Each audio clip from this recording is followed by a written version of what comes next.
Right, let's get you some reaction now to the Electricity Minister, Kgosientsho Ramokgopa, who has provided an update on the implementation of the country's Energy Action Plan. The reaction comes from energy expert and research fellow for Global Risk Governance Program at UCT, Hilton Trollip. Mr. Trollip, thank you very much for your time here on eNCA. Just firstly, looking at what the President was answering in Parliament yesterday, I don't know if you were able to catch that at all, because you just told me off air that you landed from Germany, I think you said it is.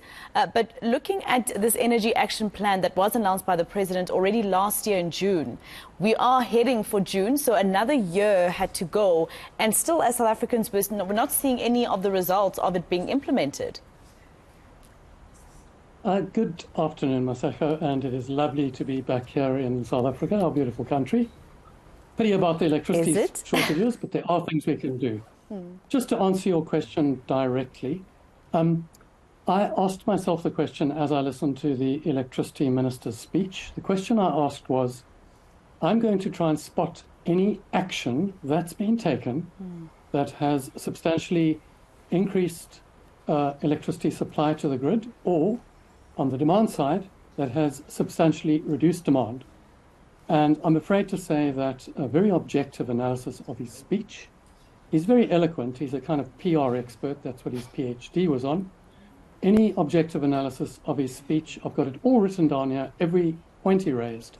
I'm afraid no substantial action on what was a really good plan put on the table by the President last July, I think it was, the NECOM plan, June, July. So yeah, but unfortunately, all talk and no action. And also, on top of that, the plans, the information that he gave us, nothing new except the Land Bank's funding program. As far as I know, we knew everything else about that. We knew about Kusile, we knew about the emergency procurement, we knew about the foreign procurement, we knew about the standard offer, but those are all plans and they're what's going to be done. So he's been in office now as Electricity Minister, I think, from the beginning of 7th of March. Lots of talk, lots of hot air, no action, lots of load shedding, and the situation gets worse. And also the elephant in the room, they refuse to deal with what many independent analysts and others have said is the critical cause of load shedding, namely corruption at Eskom, the people still at Eskom that were fingered in the, not fingered, identified for criminal prosecution in the Eskom inquiry and the Zondo Commission, littering government. So we aren't independent analysts, simply, we look for facts and we don't find anything relevant to either increasing the capacity credibly, new, that'll happen, but definitely not before winter. I mean, he gave his first 3 things and he said, well, these will be done by winter. I can read them out for you. I'm telling you they won't. It's impossible. Sorry to be negative. I hear you. So looking at the fact that he says, as of today, there has been new breakdowns at several power stations. I think he said of about 18,000 megawatts, but he still maintains that we'll stay on stage 6. Is this even a possibility? If you're going to tell us that we've lost another 18,000 megawatts of power on the grid, how do we still stay on stage 6? So, this is a big worry of mine. So up until now, our wonderful constitutional democracy has been excellent on facts coming out of Eskom, at least, if not government. And now we're starting to see the spin. So there's load shedding, which means certain parts of the network are switched off, where you and I live, where businesses are, etc. But then there are also big companies, big industrial users on the grid, who have contracts with Eskom. They're called interruptible supply contracts. And what government does is it says, please will you shut down production to 60%, 40%, 80%, cut it off completely. And they get compensated for their loss of production. Hello? I don't know if you were getting... So, yes, I got you. So of the 19,000 and stage 6. So what they're doing now is they're starting to cut, there's all the behind the scenes, cutting supplies to big industrial consumers, etc., with all the increasing devastation that wreaks on jobs, economy, investment prospects.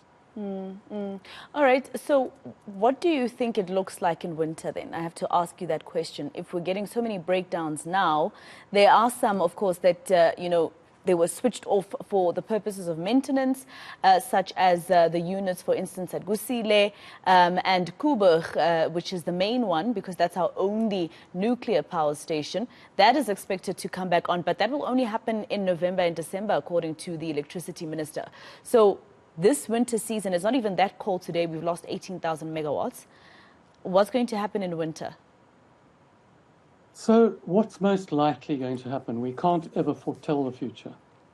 So we're sitting with 81 coal-fired units and nuclear units that are unpredictable, old, and unreliable.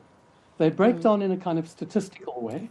So one breaks down, they fix it, another one breaks down. It's not some of them break down, some of them never break down. So they will continue until measures are taken to make them more reliable, and there's a big question there. They will continue slowly to deteriorate, because the other thing, with the pressure being put on these units to get them onto service as soon as possible, and the pressure being put on Eskom, all the staff, all the people, all the good people there that are keeping us going, at least we've got some light, some part of the day. With all that pressure, what you see in big physical and organizational systems like this is they slowly degrade further. And that's what's been happening. Most likely, they're going to continue on their slow degrade path, the so-called energy availability factor that Kgosientsho said we could get back up to 75% in 6 months last year. And it will slowly continue going down, and load shedding will slowly, the amount of capacity available on the grid will slowly decrease. But what happens in winter, demand goes up quickly, and so we're headed for higher, very most likely headed for higher levels of load shedding. And I mean, in the past few weeks, Mr. Trollip, or past few days rather, the units that tripped at your Midupi, your Kusile and your Tutuga and even Letabo have not come back online. And now you tell us today that a further 18,000 megawatts is offline. That is very worrisome, especially with your point about the fact that in winter there'll be more demand. But thank you very much for your time. Research Fellow for Global Risk Governance Program at UCT and energy expert Hilton Trollip.